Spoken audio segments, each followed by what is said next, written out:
Bismillahirrahmanirrahim. Assalamualaikum warahmatullahi wabarakatuh. Baik, kita masuk ke chronic kidney disease atau gagal ginjal kronik. Gagal ginjal kronik ini merupakan suatu penyakit atau kerusakan fungsional dan struktural dari ginjal lebih dari 3 bulan. Jadi hasil penampangnya pun akan berbeda dengan akut ya. Jadi di sini sudah ada kerusakan yang lebih lama dibandingkan dengan yang gagal ginjal akut. Untuk definisinya itu sendiri yang tadi saya sudah sebutkan, jadi adanya penurunan baik secara struktural maupun fungsional dari ginjal lebih dari 3 bulan dengan atau tanpa penurunan laju filtrasi atau glomerulus filtration rate. Nah, GFR-nya ini berkisar di antara kurang dari 60 ml per menit per luas permukaan tubuh. Hal ini disertai dengan atau kerusakan dari ginjal itu sendiri. Nah, penurunan struktural fungsi ginjal ini meliputi albuminuria, kemudian juga adanya hematuria, adanya butiran sel darah merah juga di dalam urin, kemudian elektrolit dan kelainan lainnya akibat gangguan tubular ginjal, kemudian adanya kelainan histologi, kelainan struktural atau adanya riwayat transplantasi dari ginjal tersebut. Untuk albuminurianya ini lebih dari 30 mg per hari, berarti sudah dikatakan bahwa terdapat penurunan struktural dari fungsi ginjal. Kemudian untuk prognosis penyakitnya ini tergantung dari penyebabnya. Jadi misalnya penyebabnya itu dari GFR, berarti kita lihat dari angka GFR-nya. Kemudian tingkat albuminurianya dan komorbid. Komorbid ini penyakit penyerta yang mendampingi atau yang berpengaruh atau yang dipengaruhi oleh CKD itu sendiri.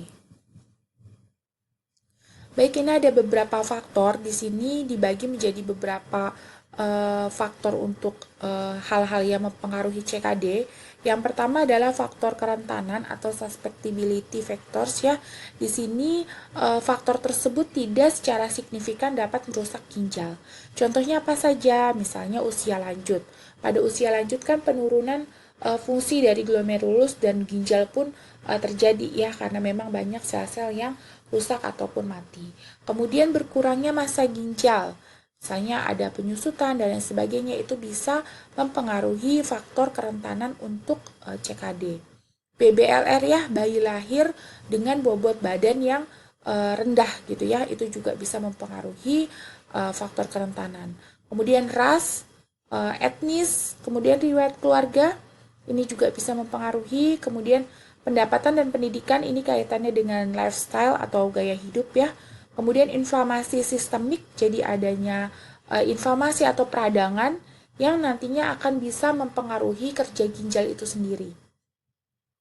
Kemudian yang terakhir adalah dislipidemia, jadi kadar lipid yang tidak stabil seperti itu ya. Kemudian untuk faktor berikutnya adalah faktor inisiasi, yaitu faktor pencetus yang menyebabkan kerusakan ginjal secara langsung dan dapat dimodifikasi dengan terapi obat.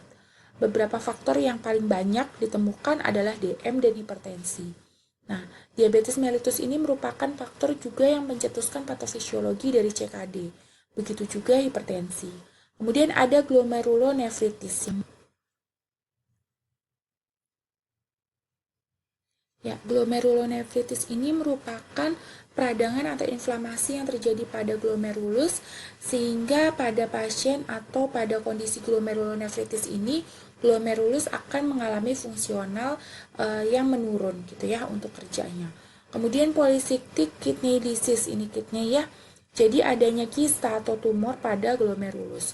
Kemudian Wegener granulomatosis, di sini juga sama, adanya kelainan atau ketidaknormalan dari glomerulus. Kemudian penyakit vaskular ya. Vaskular ini memang kaitannya erat juga, ini juga berkaitan dengan hipertensi juga. Penyakit vaskular ya dapat mencetuskan atau menginisiasi CKD. Kemudian HIV juga sama, kurang lebihnya dengan inflamasi sistemik, bisa juga dia mencetuskan CKD. Kemudian faktor berikutnya adalah faktor perkembangan atau progression factor.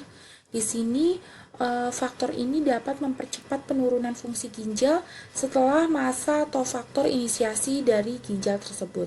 Jadi misalnya ada glikemia atau hiperglikemia pada pasien DM, kemudian hipertensi, proteinuria ya karena glomerulusnya memang sudah tidak bisa lagi menyaring makromolekul atau molekul-molekul yang besar sehingga protein juga dapat ikut serta terekskresi pada urin. Kemudian hiperlipidemia. Tadi kan kita ada faktor pencetus di awal ada dislipidemia. Nah, pada faktor perkembangan lipid yang terjadi atau yang terbentuk ini berlebihan sehingga membentuk hiperlipidemia. Kemudian obesitas. Obesitas juga bisa mengakibatkan atau menjadi progression factor dari CKD. Satu lagi adalah merokok. Nah, merokok ini juga bisa meningkatkan atau mempercepat perkembangan dari CKD pasien.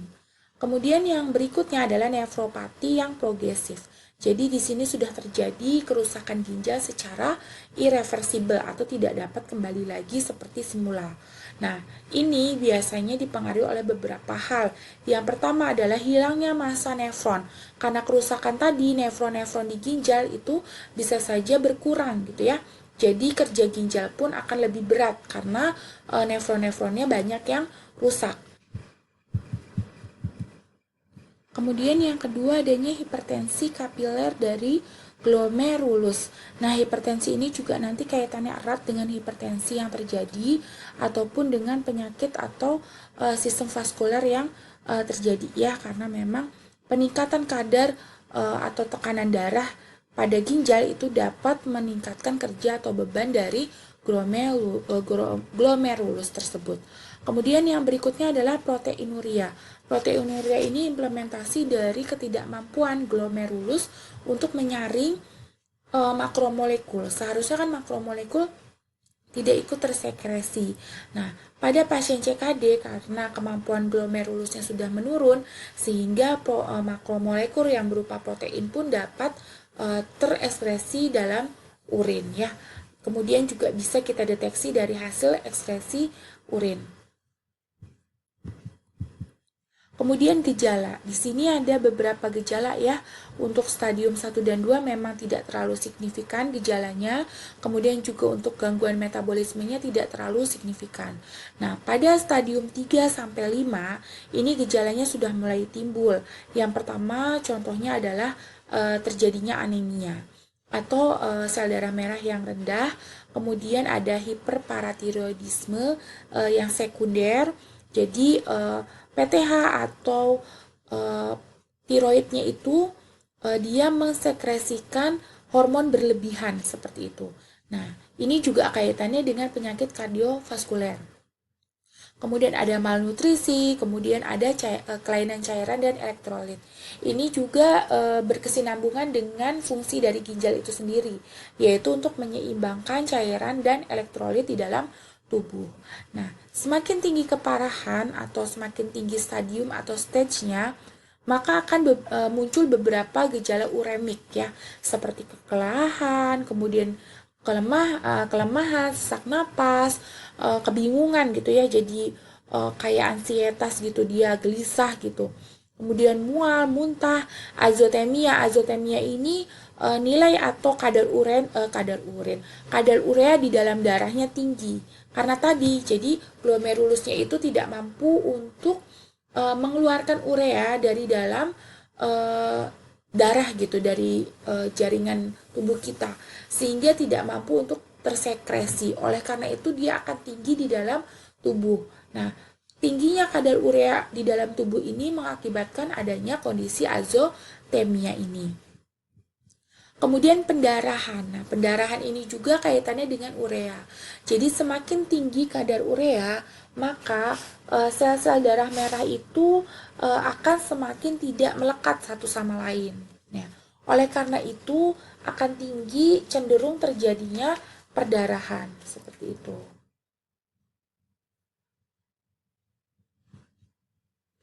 Nah, dikarenakan tadi ya sel-sel trombositnya di dalam darah itu tidak melekat satu sama lain. Oleh karena itu pada pasien CKD jika sudah terjadi perdarahan akan sulit untuk mengalami atau membekukan darahnya kembali seperti itu. Jadi ini juga harus hati-hati. Kemudian anoreksia, bahkan tidak ada nafsu makan karena tadi ya. Jadi ureanya itu sudah mempengaruhi sistem saraf di pusat ya. Selain itu juga ada beberapa gejala lain seperti enselopati. Jadi enselopati ini kaitannya juga dengan sistem saraf pusat.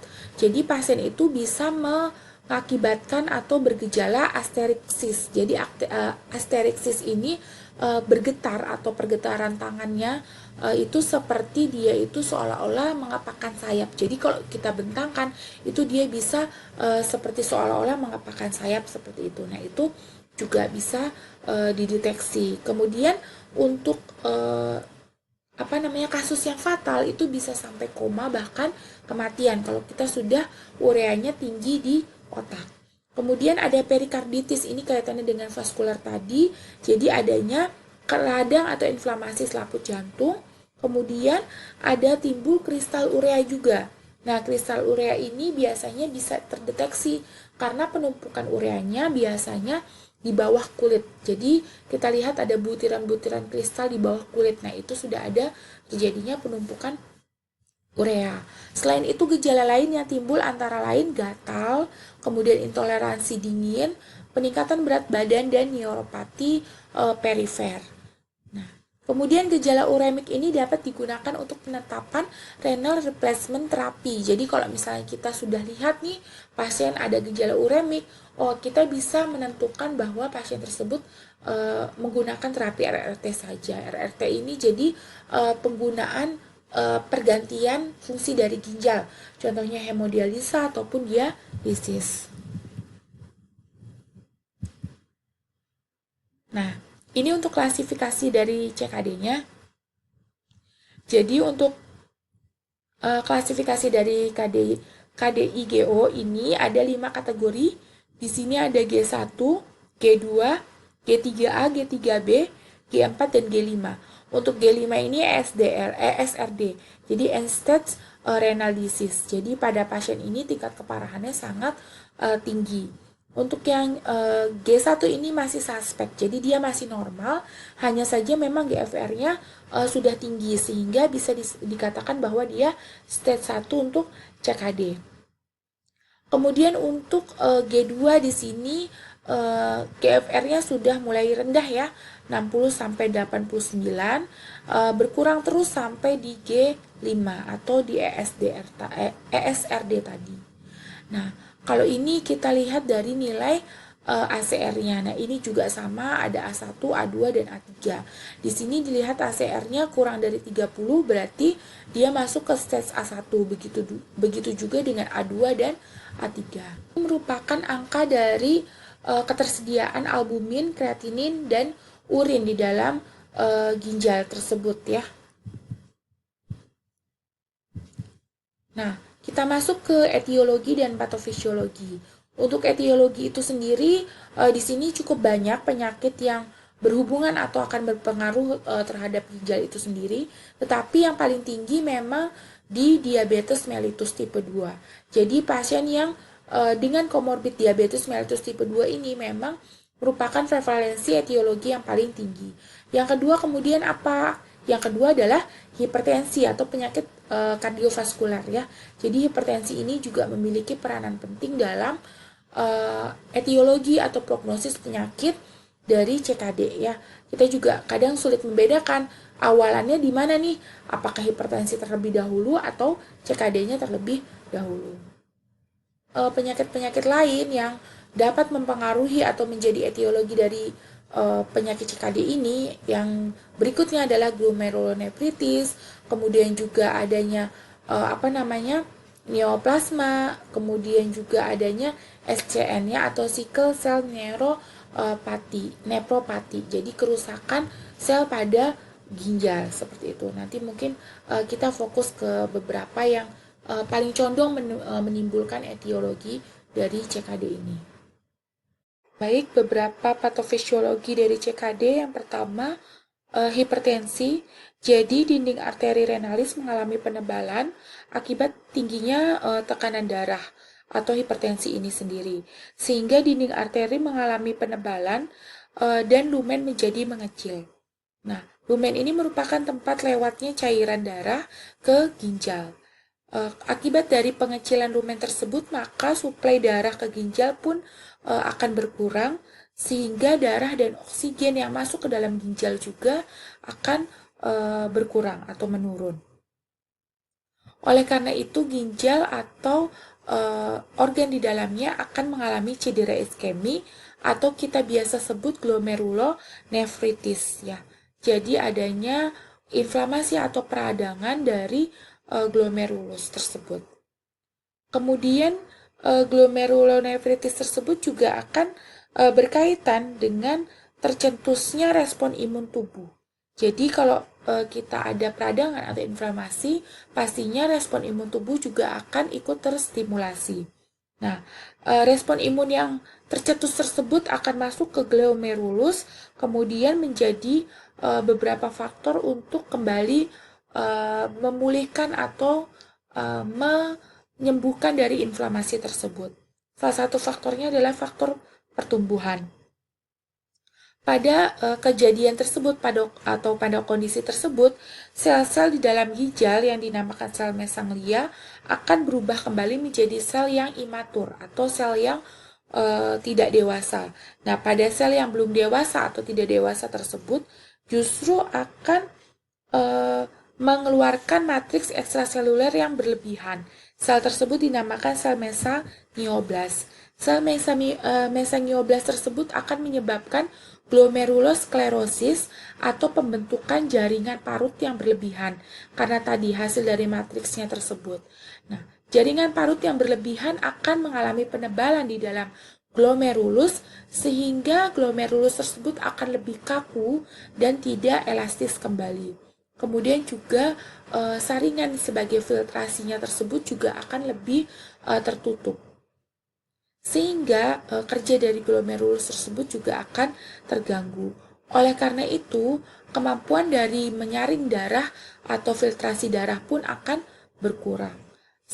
Hal ini dapat mencetuskan adanya CKD ini. Kemudian yang kedua, patofisiologinya adalah diabetes mellitus. Diabetes mellitus ini merupakan penyakit di mana kadar gula darahnya sangat tinggi. Pada kadar gula darah yang tinggi, di sini akan terbentuk adanya glikasi yang non-enzimatik atau tidak disertai dengan proses enzimatis. Glikasi-glikasi yang terbentuk tersebut akan menempel pada sel, kemudian sel-sel akan rusak sehingga pada arteriole efferent itu sel-sel yang rusak akan mempengaruhi laju untuk aliran darah dari glomerulus atau dari dalam ginjal ke luar sel atau keluar jaringan tersebut. Nah, kalau misalnya arteriol efference-nya dia akan lebih kaku, rusak, kemudian juga lebih sempit, maka cairan di dalam ginjal pun akan semakin tinggi. Oleh karena itu, tekanan dari glomerulus juga akan semakin tinggi. Karena tadi ya, hambatan atau terhambatnya cairan di dalam ginjal untuk keluar dikarenakan arterial efference-nya tadi rusak ataupun mengecil seperti itu. Oleh karena itu akan terjadi hiperfiltrasi oleh ginjal. Hiperfiltrasi ini akan ditanggapi oleh sel-sel mesanglia yang tadi sama seperti hipertensi untuk merubah bentuknya menjadi imatur atau tidak dewasa membentuk sel-sel mesangioblas. Nah, pembentukan sel-sel mesangioblas ini juga akan mencetuskan adanya ekstraseluler yang matriks ekstraseluler yang berlebihan sehingga terbentuknya juga jaringan parut di arteriole efferents tersebut.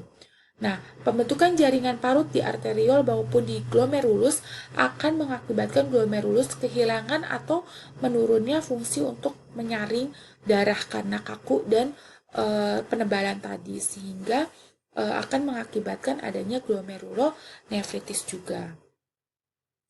Kemudian faktor yang berikutnya atau patofisiologi yang berikutnya adalah defisiensi vitamin D yang akan kaitannya dengan aritmia jantung. Jadi pada ginjal ini adalah fungsinya untuk menjaga keseimbangan elektrolit.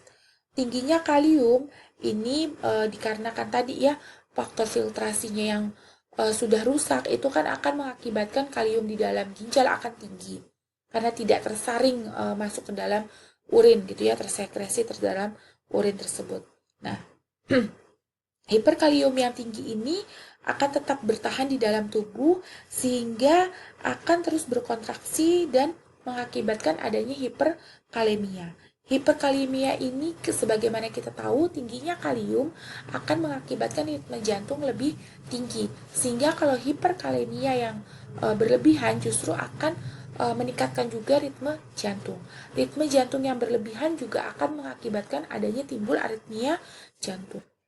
Kemudian juga masih kaitannya dengan defisiensi vitamin D ini akan timbul osteodistrofi ginjal atau kadar kalsium yang rendah. Nah, ginjal kita tahu sendiri dapat membantu aktivasi dari vitamin D untuk berubah menjadi bentuk aktifnya, yaitu kalsitriol ya.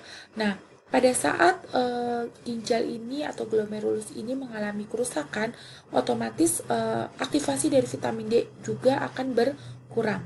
Nah, meningkatnya penyerapan kalsium dari makanan pun akan berkurang karena tadi vitamin D yang masuk tidak dapat diaktifasi menjadi kalsitriol tersebut. Sehingga tubuh ini mengalami kekurangan kalsium atau penurunan kadar kalsium. Oleh karena itu, memicu adanya hormon paratiroid untuk mengaktifasi dirinya sehingga mengambil kadar kalsium untuk memenuhi kebutuhan kalsium di dalam darah ini dari tulang. Nah, oleh karena itu, kalau misalnya kita mengambil kadar kalsium dari tulang yang berlebihan, pastinya tulang tersebut akan kekurangan kadar kalsium sehingga membentuk adanya osteodistrofi dari ginjal, baik tulang maupun di dalam ginjal itu sendiri. Kemudian yang berikutnya kaitannya juga dengan masih dengan hipertensi, tetapi di sini dengan peningkatan renin. Jadi kita tahu sendiri bahwa ginjal ini mensekresikan beberapa hormon, salah satunya adalah renin. Nah, ketika ginjal mendeteksi penurunan kadar cairan di dalam ginjal, itu akan mengakibatkan stimulasi dari renin meningkat gitu ya. Jadi karena tadi ada beberapa komponen yang menurunkan kadar cairan ginjal seperti hipertensi, diabetes ataupun kadar kalium yang tinggi tadi sehingga penurunan kadar cairan ini mengakibatkan ginjal ini menstimulasi pengeluaran renin yang berlebihan. Nah, kita tahu sendiri bahwa tingginya kadar hormon renin ini akan mengakibatkan tinggi pula tekanan darah. Sehingga kalau misalnya tekanan darah kita semakin tinggi, otomatis aliran darah ke ginjal semakin tinggi. Padahal tadi kan kita sudah lihat lagi pada patofisiologi hipertensi, terdapat penebalan pada dinding-dinding pembuluh darah yang masuk ke dalam ginjal.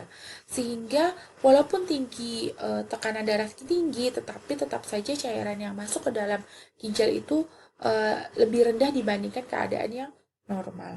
Oleh karena itu, karena tadi tekanan darah tinggi sedangkan cairannya juga tetap berkurang, akan mengurangi atau akan mempengaruhi dari GFR ginjal atau glomerulus filtration rate-nya ginjal.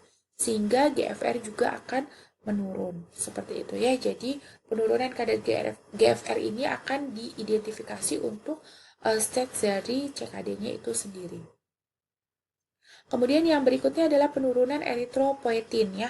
Eritropoietin juga berfungsi untuk menstimulasi pembentukan sel darah merah di tulang belakang kita. Nah, pada saat CKD, penurunan eritropoietin ini terjadi secara signifikan, sehingga pembentukan dari sel darah merah juga di tulang belakang akan mengalami penurunan yang signifikan. Oleh karena itu, pada pasien CKD sering terdapat kejadian anemia. Untuk diagnosisnya itu sendiri ada beberapa cara pengukuran untuk fungsi ginjal. Yang pertama ada serum kreatinin. Untuk normalnya laki-laki 0,6 sampai 1,2 mg per dl, sedangkan untuk wanita di sini 0,5 sampai 1,1 mg per dl. Kemudian untuk kadar urea di dalam urea nitrogen di dalam ginjal tersebut atau di dalam darah.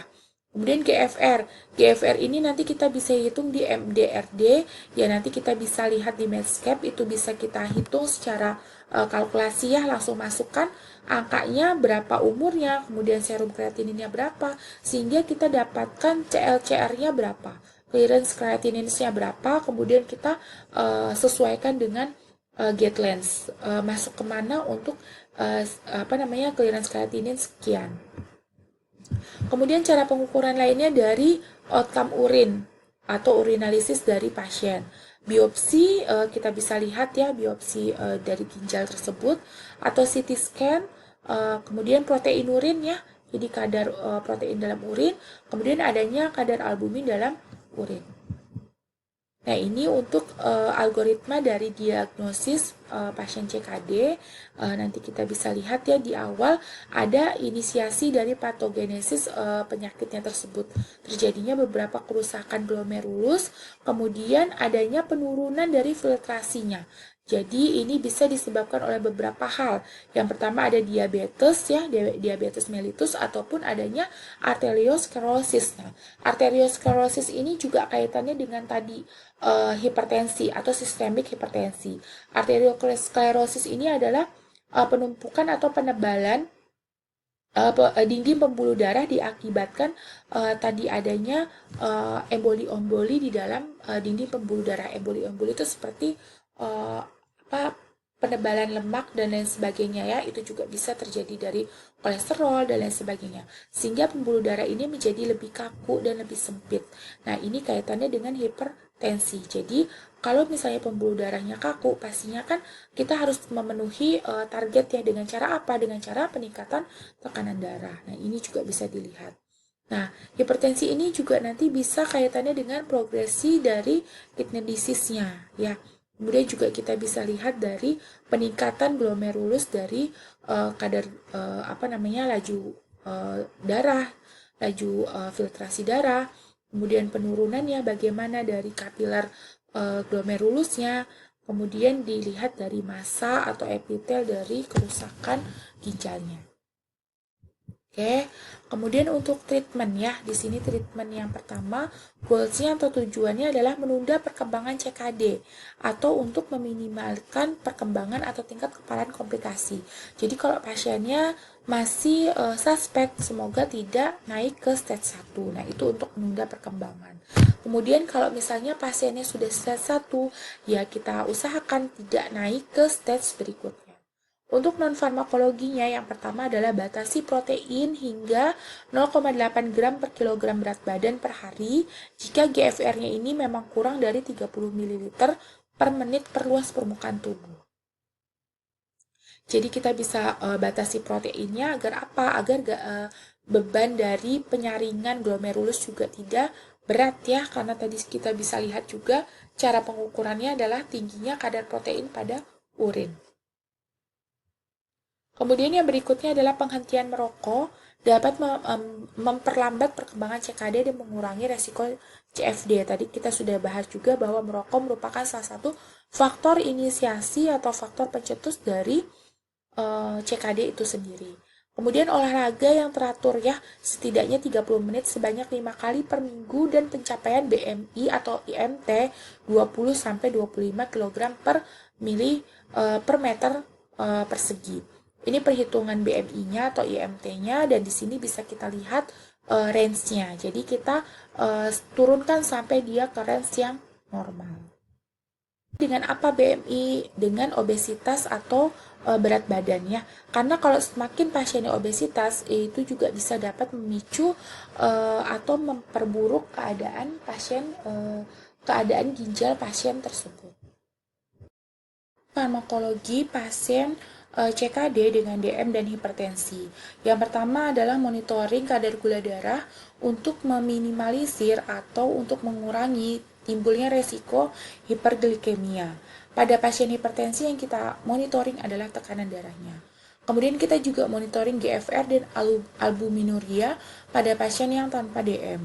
Nah, pada pasien yang hipertensi ini juga kita memiliki target ya paling rendah gitu ya, target minimal tekanan darahnya adalah 440/90 mmHg atau kurang dari itu lebih baik. seperti itu ya.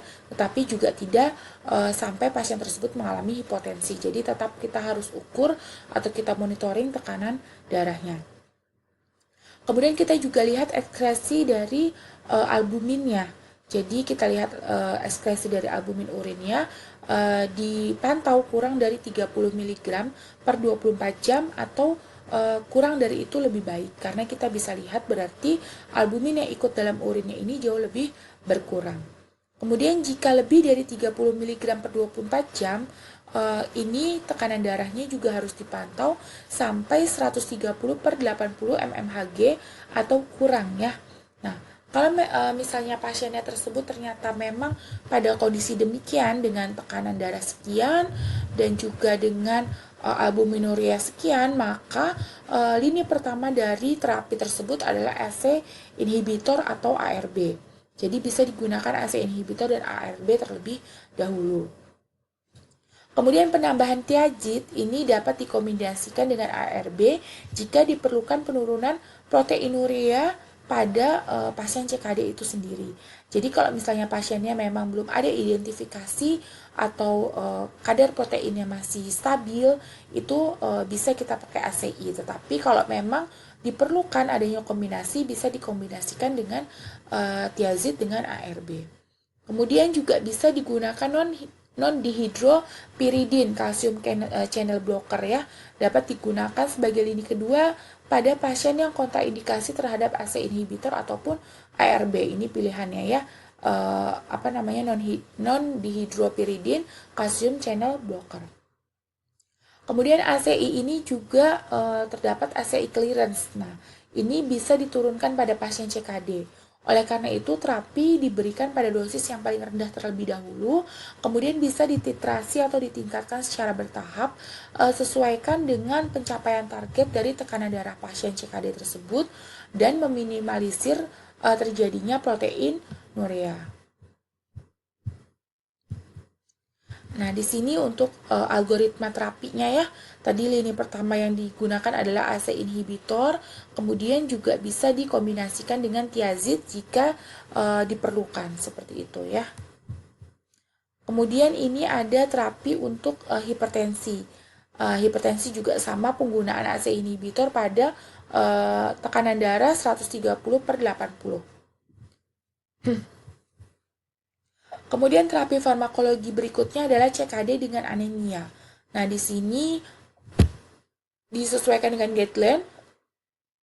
Anemia ini merupakan HB di bawah atau kurang dari 13 gram per DL pada laki-laki dan 12 gram per DL atau densiliter ya. Nah, di sini pada perempuan. Nah, terapi inisiasi dengan erythropoietin stimulating atau ESA ini sangat penting pada pasien anemia yang CKD. Ini HB-nya berkisar di antara 9 sampai 10 gram per densiliter. Nah, di sini juga defisiensi besi merupakan penyebab utama dari resistensi terhadap pengobatan anemia dengan ESA tersebut. Nah, oleh karena itu penambahan suplemen dari zat besi ini sangat diperlukan. Suplemen dari zat besi ini bisa dua hal ya, via-nya ada via oral ataupun via intravena atau parenteral. Nah, pada pasien terapi besi dengan intravena ini dapat meningkatkan respon ESA lebih baik dibandingkan dengan penggunaan secara oral. Nah, dalam terapi IV ini memiliki profil farmakokinetik yang berbeda dan tidak mempengaruhi profil farmakodinamiknya. Jadi kita juga bisa pantau nih ketersediaan obat di dalam darahnya dengan profil farmakokinetiknya. Efek samping dari pemberian intravena besi ada timbul beberapa hal, diantaranya adalah alergi, hipotensi, pusing, dyspnea atau sulit bernafas ya, kemudian sesak seperti itu, sakit kepala, nyeri punggung bagian bawah, artalgia, sinkom ataupun artritis. Nah, penanganannya ini bisa digunakan dengan adjustment dosis atau penurunan dosis dari IV besi tersebut. Kemudian rekomendasi yang digunakan sediaannya adalah sodium ferrik atau iron sucrose atau ferumoxytol ya. Di sini penggunaannya lebih direkomendasikan dibandingkan iron dextran.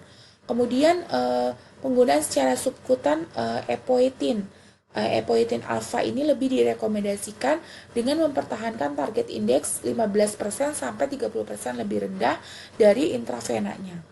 Nah, adverse drug event-nya terjadi dari ESA ini adalah hipertensi. Jadi kita bisa pantau atau kita minimalkan resiko dengan memantau juga tekanan darah pasien pada penggunaan ESA. Kemudian yang berikutnya adalah evaluasi outcome dari terapi CKD dengan anemia. Yang pertama adalah indeks besi harus dievaluasi sebelum memulai ESA.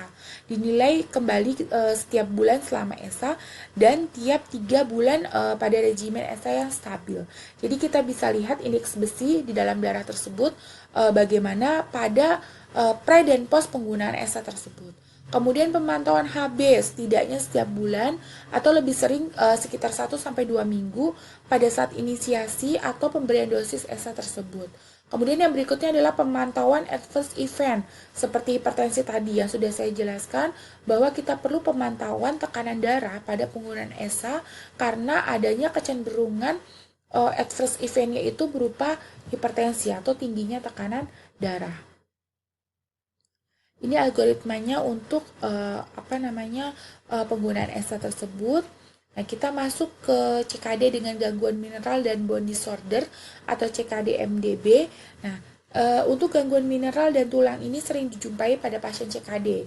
Yang sudah saya sampaikan pada patofisiologi CKD itu sendiri bahwa pada pasien CKD ini kan defisiensi dari vitamin D, defisiensi kalsium yang diakibatkan kekurangan aktivasi vitamin D itu kan meningkat ya, sehingga tulang itu akan kehilangan banyak kalsium. Oleh karena itu mineral dalam tulang juga akan berkurang sehingga timbulnya ada penyakit atau disorder dari tulang tersebut. Nah, gangguan mineral pada tulang ini sering dijumpai pada pasien CKD termasuk kelainan hormon paratiroid. Hormon paratiroid tadi yang menstimulasi pembentukan atau menstimulasi pengambilan kalsium dari tulang. Kemudian kalsium, fosfor, dan produk kalsium fosfor lainnya, vitamin D dan pergantian tulang ataupun klasifikasi dari jaringan lunak. Nah, keseimbangan kalsium fosfor dimediasi melalui interaksi hormon yang kompleks dan efek pada tulang. Kemudian juga ada gastrointestinal, ginjal, dan kelenjar dari paratiroid tersebut. Aktivasi dari ginjal terhadap vitamin D terganggu sehingga menyebabkan menurunnya penyerapan kalsium. Diakibatkan tadi pembentukan vitamin D ke kalsitriolnya lebih rendah. Kemudian konsentrasi kalsium darah yang rendah merangsang sekresi PTH dan pemenuhan kalsium dilakukan dengan pengambilan kalsium tulang sehingga menimbulkan adanya osteodistrofi dari ginjal tersebut. Nah, hiperparatiroidisme sekunder dikaitkan dengan peningkatan morbiditas dan mortalitas dan kematian mendadak pada pasien yang HD. Jadi kita perlu memantau kadar kalsium pada pasien HD karena kalau misalnya kita terlalu rendah kadar kalsiumnya sehingga mencetuskan hiperparatiroidisme ini, maka pasien HD itu bisa mengalami shock atau peningkatan morbiditas dan mortalitas pada pasien tersebut. Untuk terapi non-farmakologinya apa? Pembatasan asupan fosfor, kemudian dialisis dan paratiroidektomi untuk mencegah pengambilan dari tulang, kalsium dari tulang tersebut. Kemudian hiperfosfatemia pada CKD-MBD tersebut. Nah, ini parameternya untuk kalsiumnya dari stage 3 dan stage 5 ya, karena memang pasien stage 3 dan stage 5 inilah yang resiko lebih tinggi terjadinya osteodistrofi tadi. Nah, ini untuk kadar kalsium normalnya pada stage 5 ini mengalami penurunan seperti itu ya. Oke, kemudian terapi farmakologinya apa untuk CKD dengan MBD tadi? Yang pertama adalah phosphate binding agents. Di sini perlunya penurunan absorpsi fosfat ya. Dosis yang tidak boleh melebihi 1.500 mg per hari dan total asupan harian dari semua sumber tidak melebihi 2.000 mg. Nah, kan mungkin kita juga ada dari faktor makanan, suplemen, dan lain-lain untuk fosfatnya ini. Jadi tidak boleh melebihi 2.000 mg. Kemudian efek sampingnya ada gastrointestinal, kemudian konstipasi, mual muntah, sakit perut, kemudian juga resiko hiperkalsemia karena tadi peningkatan fosfat binding agentnya sehingga justru akan meningkatkan kalsemianya. Nah, penggunaan fosfat binding agent ini tidak direkomendasikan bersamaan dengan pemberian pengikat aluminium karena dapat mengakibatkan toksisitas sistem saraf pusat dan memperburuk anemianya. Kemudian juga tidak direkomendasikan dengan pemberian pengikat magnesium karena akan mengakibatkan peningkatan magnesium pada darah atau hipermagnesemia dan hiperkalemia. Kemudian terapi berikutnya selain fosfat binding agent adalah pemberian vitamin D. Nah, pemberian vitamin D ini untuk mengontrol kalsium dan fosfornya secara teratur ya. Jadi sebelum dan selama terapi vitamin D. Ataupun pemberian kalsitriol secara langsung untuk menekan sintesis dari sekresi PTH serta meningkatkan reseptor dari vitamin D itu sendiri. Nah, kalsitriol ini juga bisa kita konsumsi sehingga sudah dalam bentuk aktif masuk ke dalam tubuh kita. Ini juga bisa dilakukan penyesuaian dosis atau adjustment dosis dengan stage pasien CKD-nya itu sendiri. Karena kalau semakin tinggi misalnya kita mengkonsumsi kalsium yang berlebihan hiperkalsemia justru akan memperburuk kerja ginjalnya itu sendiri. Nah, parikalsitol atau doxykalsiferol dapat mengurangi resiko hiperkalsemia dan hiperfosfatemia sehingga keduanya ini lebih direkomendasikan penggunaannya. Pemberian vitamin D ini juga bisa menurunkan angka kematian pasien pada CKD. Ini ya beberapa obat untuk fosfat binding agentnya ya, untuk brandnya dan lain sebagainya bisa dilihat nanti disesuaikan untuk penggunaan terapinya. Kemudian ini untuk vitamin D agentnya. Nah, kemudian terapi farmakologi pada pasien CKD MBD ini yang berikutnya adalah kalsimimetik. Kalsimimetik ini berarti adanya pengurangan sekresi PTH ya atau paratiroid ya dengan sinakalset. Jadi meningkatkan sensitivitas reseptor kalsiumnya itu sendiri. Efek sampingnya mual muntah, dosis awalnya 30 mg per hari, kemudian bisa dititrasi atau di adjustment sesuai dengan target dari PTH yang kita inginkan, konsentrasi PTA dan kalsium yang kita inginkan. Monitoring dosis 2-4 minggu atau maksimal 180 mg per hari. Konsentrasi PTH dan kalsium ini juga akan disesuaikan dengan stage dari CKD-nya itu sendiri. Jadi kita sesuaikan pasiennya stage berapa, kemudian konsentrasi PTH dan kalsium yang dibutuhkan berapa. Kemudian yang berikutnya adalah terapi farmakologi CKD dengan hiperlipidemia. Jadi prevalensi hiperlipidemia ini meningkat pada pasien CKD. Penggunaan terapinya yang direkomendasikan oleh guideline di antara lain adalah statin, dalam hal ini atorvastatin 20 mg atau fluvastatin 80 mg atau rosuvastatin 10 mg atau simvastatin 20 mg. Bisa digunakan pada pasien dewasa dan geriatri dengan CKD stage 1-5, tetapi tidak direkomendasikan pada pasien yang LRT atau dengan dialisis. Nah, pada pasien ESDR atau ESRD bisa dimonitoring penggunaannya 2-3 bulan selama pergantian terapi tersebut. Jadi nanti untuk pasien hiperlipidemia juga bisa digunakan beberapa golongan dari statin ini ya untuk rekomendasinya. Baik, mungkin itu dari saya untuk CKD-nya. Kurangnya saya mohon maaf. Semoga bermanfaat. Wabillahi taufiq wal hidayah. Wassalamualaikum warahmatullahi wabarakatuh.